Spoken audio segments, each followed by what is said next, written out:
I really hope I can get this all in one take. We're going for it because there is so much to cover for the month of May 2025. Hi, hello. My name is Nimue. I am a professional psychic intuitive, spirit medium, and channel, and baby astrologer. And I just wanted to kind of do what I've been doing for the past couple of months, which is break down the upcoming month day by day by day, looking at the astrology, looking at the aspects, and kind of sort of preparing at least especially for this month some of the things that might show up both on your individual and collective timeline, heavy on paying attention to what's going on at the end of May. I might just do an entire video about Saturn and Aries because this has such incredible implications. Like when I tap into the energy of the end of May 2025, I get butterflies in my stomach. I get a visceral somatic reaction to everything that is coming. And I personally, I'm exhilarated. I am concerned. You know, it's a little bit of both. I like to be radically optimistic whenever possible, while giving a lot of attention to the things that do need grounding and discipline, et cetera, et cetera. So, without further ado, we're going to start with May 1st. We're going to work our way through the month and just talk about what's coming up. I'm going to talk a little bit about how it might show up collectively, kind of what we may see on the world stage, especially in the United States, but also individually, because often what's going on in the big world isn't always reflecting on your personal timeline, and that's just given that's how reality seems to work.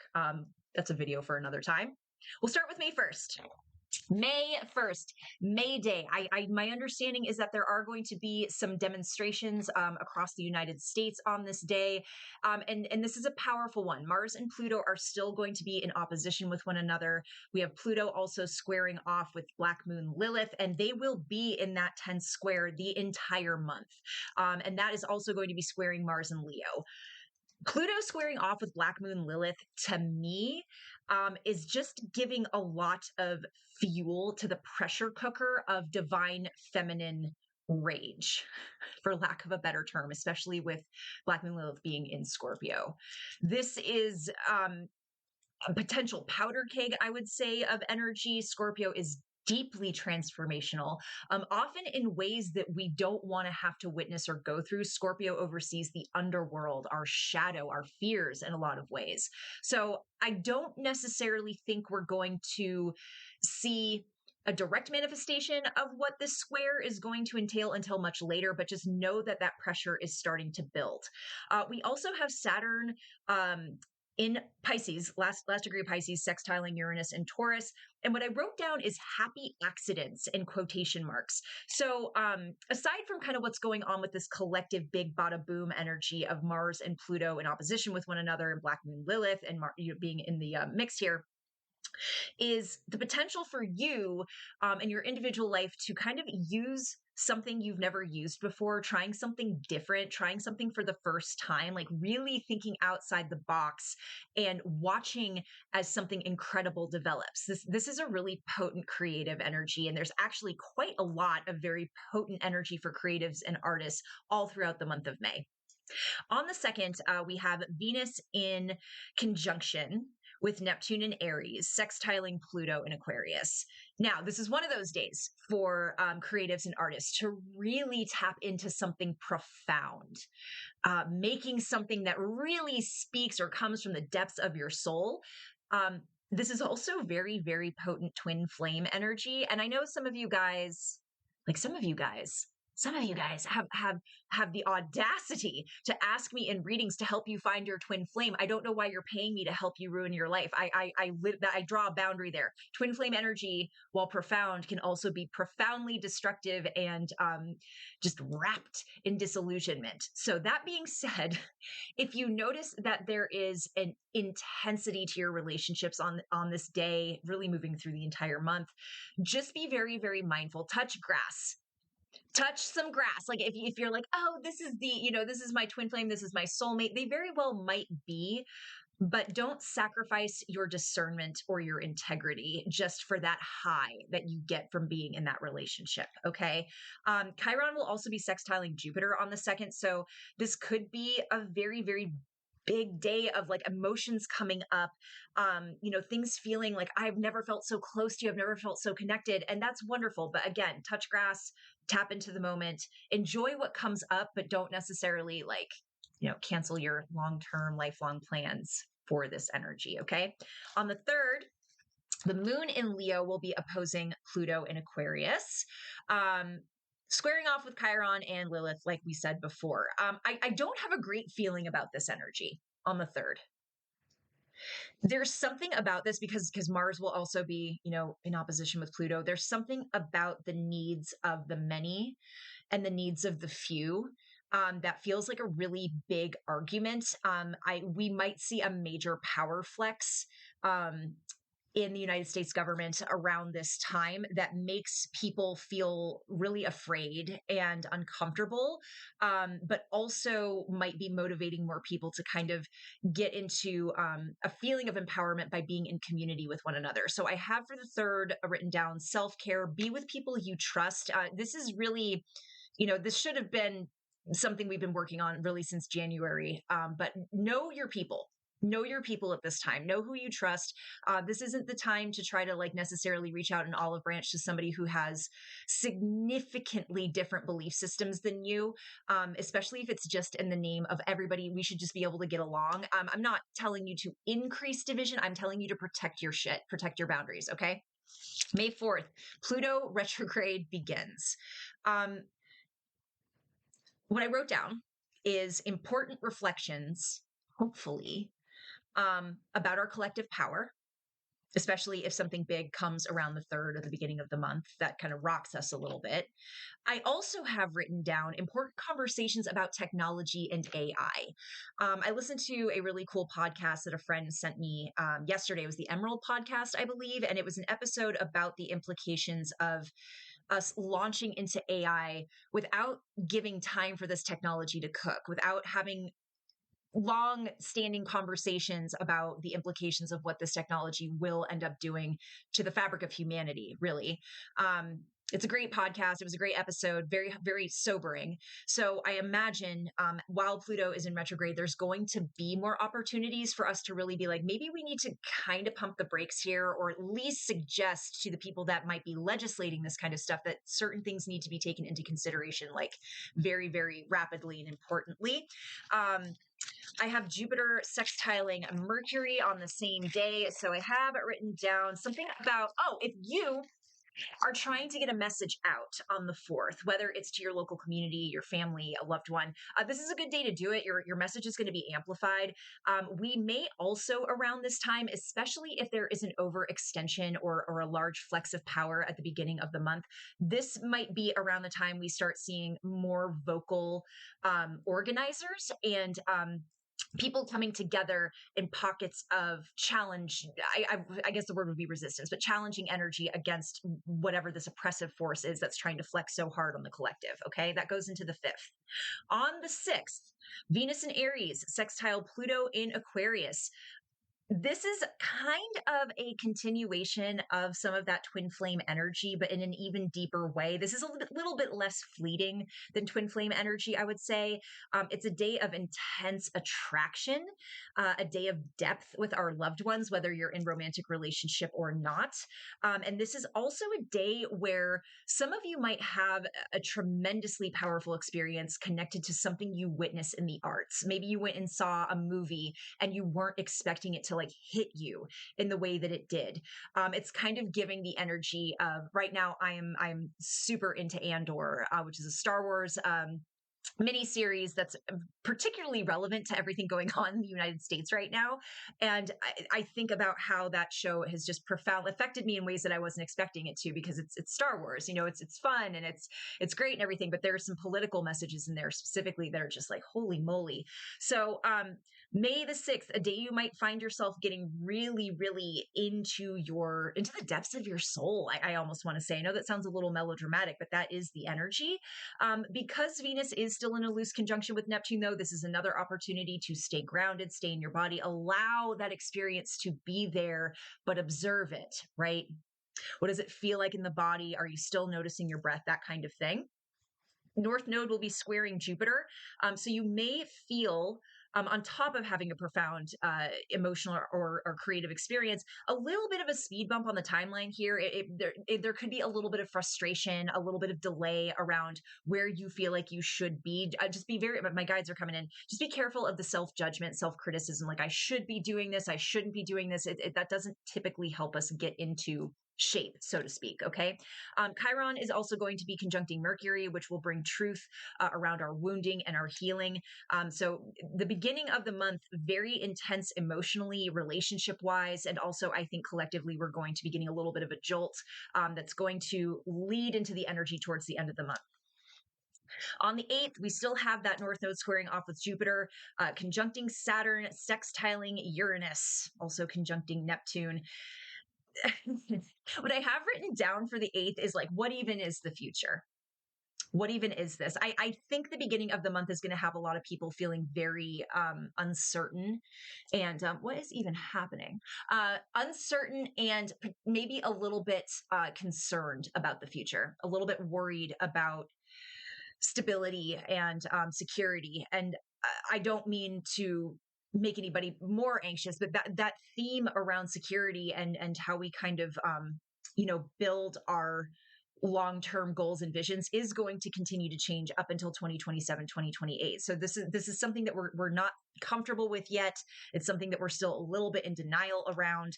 So the 8th might be a very frustrating day. It might feel again like the powers that be are just taking enormous leaps to kind of secure their energy into collective decision making in a way that is out of alignment with the majority of the people, especially in this country. On the 10th, we have Mercury entering Taurus, which is going to bring our conversational energy into a more grounded place, a little bit less impulsive with it having been in Aries, and a little bit more about, okay, but what do we do? Like, wait, we have this passion. What are we going to do with it? Okay. On the 12th, Mercury will be squaring off with Pluto in Aquarius. Now, the controlling parent energy is strong here. Again, I think we're going to be seeing some very intense flexes, maybe more executive orders, news around unchecked power, and the conversation around that increasing. The conversation becoming less about, when is somebody going to stop this, and more like, this isn't stopping what something needs to happen. Less in the idealistic sense and more in the pragmatic sense. This is also a full moon in Scorpio on the 12th, which is going to be quincunxing Jupiter. Quincunxes add just this level of irritation between the planets. And this is going to be opposing Uranus and Taurus. This is big heart go boom, big bada boom energy. I think there's going to be some big financial reality checks around the middle of the month. I know that there are some very patient and lovely creators who are calmly right now going around on TikTok, letting Americans know that it is very likely that our shelves are going to be emptier, let's say. Starting in June, starting this summer. And I think because we're approaching that time, but at this point, the word has gotten around on social media that we need to start stocking up again, and more so even than we had to during the pandemic.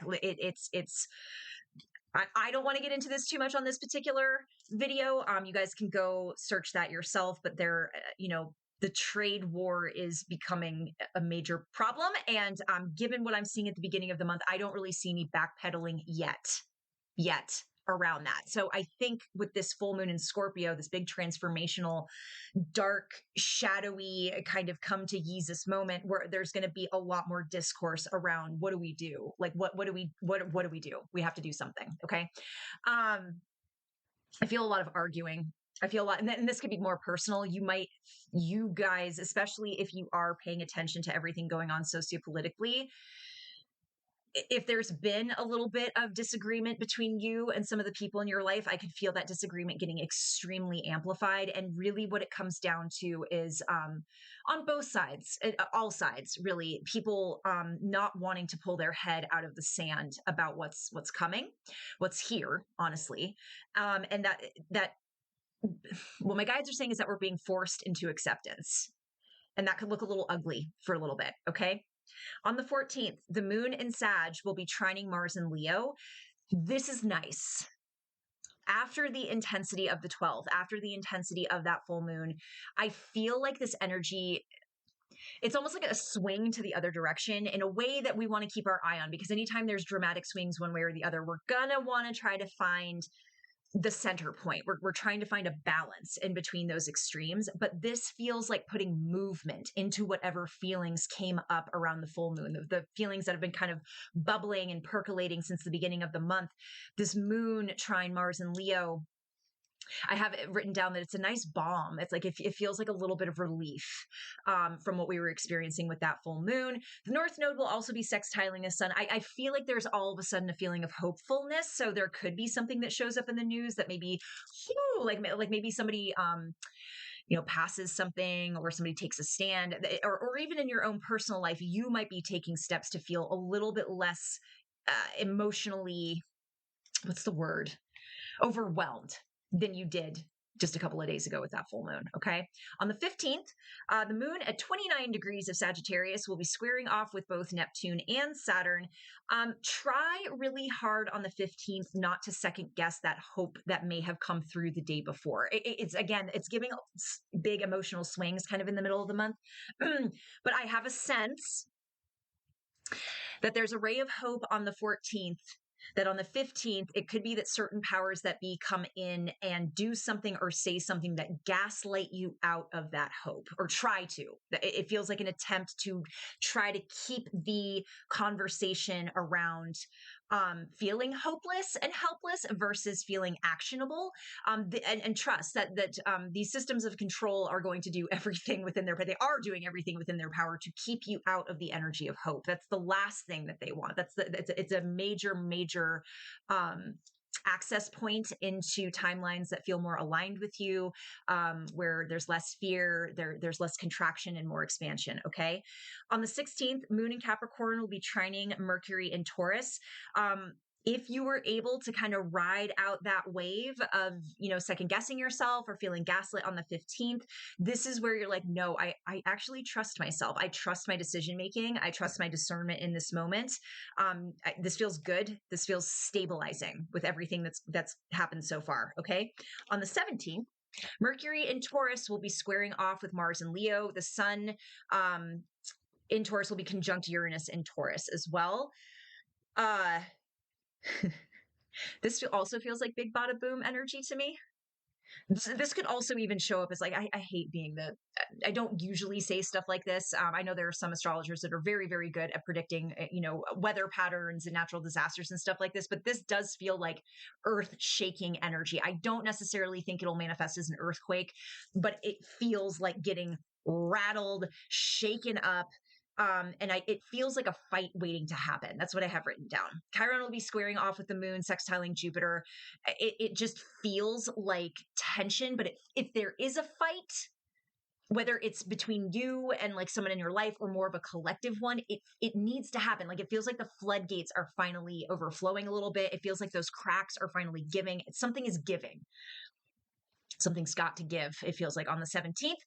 This could also be for some of you guys on a more happy note, on a more optimistic note, a major manifestation of something financial, a big, like, you didn't see it coming, or it's something you've been waiting for a long time, and maybe you gave up on it and now all of a sudden it's here. Like this could be a very lucky day for some of you guys. Uranus is like that. Like it can go one way or the other, and it's really hard to predict, nor should you really try with Uranus, how it will manifest.